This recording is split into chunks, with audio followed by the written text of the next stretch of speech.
Le Parlement kenyan approuve le déploiement de 900 soldats en République démocratique du Congo. Au Mali, l'ONU accuse l'armée et les djihadistes de nouvelles exactions. Et puis en Côte d'Ivoire, polémique autour de la nouvelle commission électorale. On termine comme d'usage par le Togo. Le ministère de la Santé dénonce des escrocs dans la prestation sanitaire. Nos invités sont en place pour l'émission de ce jour. Firmin Tekou Agbo, il est chroniqueur politique, il est également le directeur du Centre de recherche et de géopolitique internationale, Firmin Tekou Agbo. Chris Ega est également là, lui il est journaliste, directeur de publication de Express Info, et puis Louis Kamako, rédacteur en chef de Togo Breaking News. Alors chers amis, bonjour, vous allez bien? On commence par le doyen, Chris. Tout va bien? Oui, je vais très bien. Je profite de l'occasion pour dire bonjour à toutes les téléspectatrices, à tous les téléspectateurs et surtout dire un coucou aux Togolais de l'étranger, c'est-à-dire les Togolais de la diaspora. Bonjour, voilà. Louis Kamako, vous allez bien? Je vais bien, Michel. Bonjour à toi et bonjour à tous les co-débatteurs. C'est un plaisir de vous avoir sur ce plateau. Firmin, on se retrouve, hein. Tout va bien? Oui, parfait. Dieu veille. Le Parlement kenyan a approuvé le déploiement de 903 précisément soldats dans le cadre d'une force ouest-africaine pour stabiliser l'est de la République démocratique du Congo en proie à de nouveaux groupes armés dont les rebelles du M23. Une récente offensive du M23, ancienne rébellion, Touti, qui a repris les armes en fin 2021, a vu le groupe s'avancer vers Goma, principale ville de la région, et alimente les tensions actuelles entre la République démocratique du Congo et le Rwanda. Kinshasa accuse Kigali de soutenir le M23, ce que les autorités rwandaises démentent.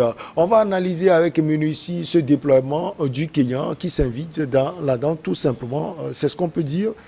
Doyen Chris Ega. C'est-à-dire, j'ai mal écouté la question. Alors, le Kenya qui s'invite, si on peut le dire, dans ce différend entre la République démocratique du Congo et le Rwanda. Je crois que ce n'est pas le Kenya comme pays, tout simplement. Je crois que c'est une force de coalition et je dois dire que ce n'est pas la première fois. Ce n'est pas la première parce qu'il y a les Tanzaniens aussi qui vont participer à la chose et je dois dire que ce n'est pas la première fois que une coalition prend part pour s'interposer ou bien tout simplement pour combattre le M123. Il faut qu'on se rappelle qu'en 2013 déjà, alors que un certain Ntaganda était à la tête de cette rébellion-là, il y a eu cette coalition où on trouvait déjà des Malawites, des Tanzaniens et même des Sud-Africains qui avaient fait une coalition armée qui était venue en rescousse pour venir aider le Tshisekedi, pas Tshisekedi à l'époque, qui était déjà là pour faire barrage à cette rébellion-là. Et à l'époque, les soldats de M23, une partie avait fui en Ouganda et étaient recueillis dans un camp où ils ont été désarmés. Et ensuite, l'autre moitié, je crois 1325, on disait, s'étaient réfugiés au Rwanda. Ben, on ne sait pas par quelle magie ceux qui étaient regroupés en Ouganda, 4 ans après, ont quitté leur camp pour se retrouver encore en brousse. Et que cette rébellion revienne encore maintenant, je crois que tout le monde dit que c'est pas les jeux d'influence de l'Ouganda et du Rwanda et qui suscitent différentes rébellions dans cette contrée-là où l'État congolais est pratiquement absent. C'est la faiblesse de l'État congolais qui fait que ces rébellions perdurent. Et la deuxième raison essentielle, c'est qu'il y a un jeu d'influence éternel entre l'Ouganda et le Rwanda. Chacun veut avoir, je ne dirais pas ça pas de gâteau, mais au moins avoir un terrain d'influence parce qu'il faut quand même le dire parce que là nous sommes en train de planter le décor comme quoi et c'est un milieu qui est très riche en minerais rares parce que lorsqu'on parle de coltan, lorsqu'on parle de ces minerais qui interviennent directement dans la fabrication des outils de nouvelles technologies, on comprend très bien que il y a une convoitise sur la région et je crois que ces rébellions là sont suscitées par les uns et par les autres pour ou pour sauvegarder leurs intérêts, ou pour protéger les intérêts à venir. Et je crois que pour que cette guerre-là s'instoppe, pour que cette rébellion-là s'instoppe, il faut qu'on voit de plus près l'état de tension qui existe entre l'Ouganda et le Rwanda principalement. Le déploiement des troupes kenyanes en République démocratique du Congo est dans l'intérêt de la paix dans la sous-région et au Kenya, a déclaré Nelson Cohen, président de la commission parlementaire de la défense du Kenya. Alors, oui, Louis Kamako, le doyen, a touché tout à l'heure le soutien, souvent le soutien sous-régional. On a vu déjà les forces armées ougandaises qui ont traqué les rebelles des ADF. On se souvient en République démocratique du Congo. Alors, comment on peut interpréter justement ce soutien du Kenya à la République démocratique du Congo? Oui, je crois que la citation que tu viens de lire explique tout. Parce qu'il s'agit justement de renforcer la paix en Inde et Congo. Je crois que le président de l'Assemblée ou bien le président du Parlement kenyan l'a dit, l'a si bien expliqué. C'est ça aujourd'hui, hein, la question fondamentale. C'est-à-dire que c'est cette belle relation diplomatique là que le Congo a toujours entretenue avec avec le Kenya. Donc aujourd'hui, c'est prouvé que depuis belle lunette, les deux pays ont toujours entretenu de très bonnes relations. On en souvient qu'en avril dernier, en avril 2021, il y avait justement cette signature-là de convention sur 4 points, sur la sécurité, l'économie, la défense et le transport. Et donc ces accords-là ont été revisités tout récemment avec l'arrivée au pouvoir de William Ruto et le Congolais Félix Antoine Tshisekedi. Donc je pense qu'aujourd'hui, le Kenya est en train de préparer le terrain pour lui-même parce que là, Goma veut le Kenya s'engage justement à établir un consulaire à Goma et à Lubumbashi. Donc, il a également demandé de faciliter les visas entre les deux pays pour qu'il y ait la libre circulation des personnes et des biens. Donc aujourd'hui, le Kenya trouve que si la RDC n'est pas pacifiée, son projet va tomber à l'eau. Donc ils sont en train de poser justement les pas pour arriver à pacifier la région. Et donc le doyen l'a dit, cette opération-là, le Kenya ne va pas la mener seul. Tu l'as également souligné, c'est-à-dire que le Kenya va juste diriger le convoi dans lequel on retrouvera les Tanzaniens et les Burundais. Et donc, automatiquement, il y a ce hiatus-là qui se crée aujourd'hui entre ces États-là et le Rwanda. Et le Rwanda de Paul Kagame qui aujourd'hui ne reconnaît pas être derrière justement le M23. Donc aujourd'hui, je pense que tous ces pays-là, frontaliers de la RDC, veulent faire front commun pour justement mettre fin à cette guerre-là qui a beaucoup duré. Alors pour faire justement front commun, il faut aussi faire sortir de l'argent. Le coût de cette mission pour une durée initiale de 6 mois et de 4,4 milliards de shillings kenyans, soit 36,5 millions d'euros, Firmete Kouabo. Alors, en matière financière, si on peut le dire, c'est le Kenya qui va justement payer ces soldats qui vont en mission? Non, comment cela se fait? Moi, je ne pense pas parce que... Ou bien c'est la RDC? On parle de force internationale, force est-africaine. Ça veut dire tous les pays qui vont participer à cette force vont contribuer. Quand on parle du Kenya, le Kenya va mettre un peu d'argent dedans. Tous les pays qui vont vouloir participer vont venir en main avec des hommes, avec des matériels et avec aussi des ressources financières. C'est la première chose.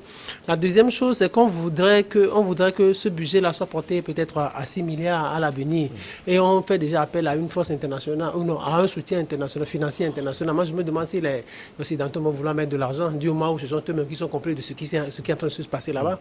C'est-à-dire, j'ai suivi tout ce que Chris Ega et lui, comme on dit, ils ont bien peint le décor, mais sauf que tout ce qui est en train de se passer, c'est au sud des Occidentaux et au sud de Kagame. Kagame et les Occidentaux profitent de cette zone-là, parce que cette zone constitue en quelque sorte un couloir par lequel on fait transiter les richesses qui quittent là, qui passent par le Rwanda et qui va sur le plan international. Donc, quoi qu'on puisse faire, cette zone ne va pas être pacifié du jour au lendemain. Mais si on pacifie ça d'ici 2 mois, 3 mois, des années plus tard, ça va reprendre. Parce que autant cette zone est pacifiée, autant il sera difficile de faire ressortir les ressources, les minerais et autres. Parce que c'est une zone tellement riche, Égal a évoqué tout à l'heure. Alors, qu'est-ce qu'il va falloir faire? Donc, moi, ça me fait réfléchir parce que du moment où il y a certains Africains qui cherchent à se sauver des mains des Occidentaux, il y a d'autres qui continuent des partenariats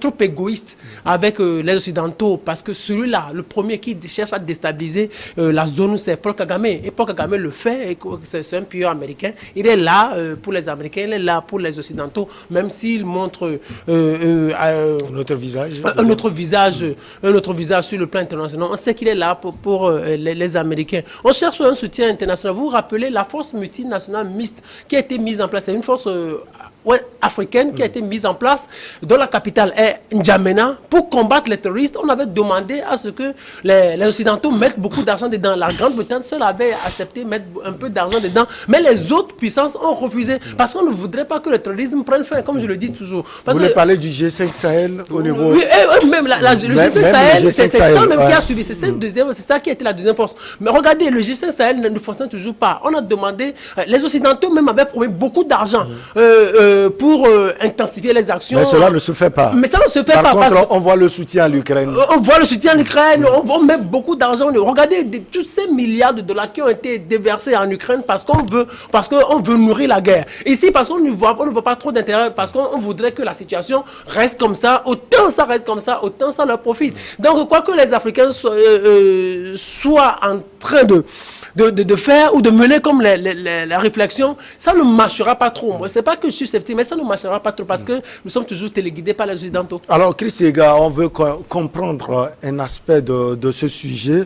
Alors, sur le plan militaire et sur le plan politique, c'est Paul Kagame, finalement, qui aura des problèmes avec l'appui de tous ces pays de l'Afrique centrale. Alors, Paul Kagame, finalement, il va être seul?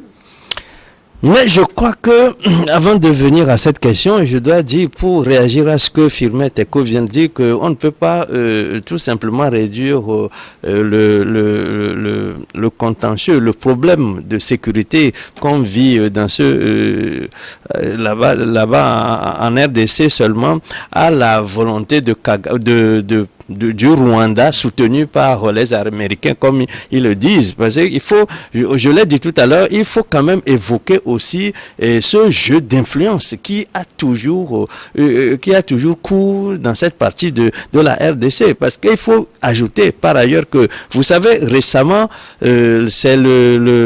récemment, il était question que l'Ouganda intervienne directement, c'est-à-dire le Tshisekedi avait permis au président ougandais Yoweri Museveni d'intervenir directement avec son armée, de traquer même les rebelles, ADF, parce que c'est une rébellion qui joue contre l'Ouganda. L'Ouganda a une raison donc d'intervenir là-bas pour étouffer cette rébellion après celle que le pays a vécue avec l'armée de résistance de salut. Vous vous rappelez du célèbre Kony.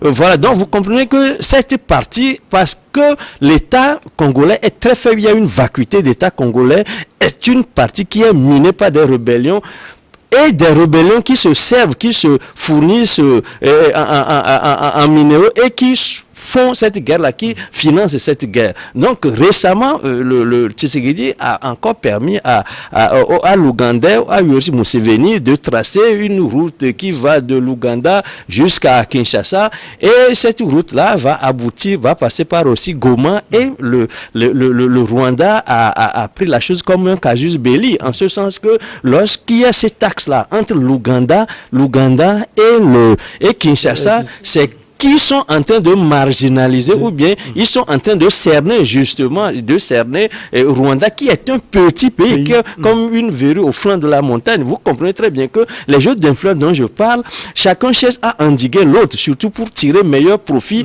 de la richesse de ce territoire-là.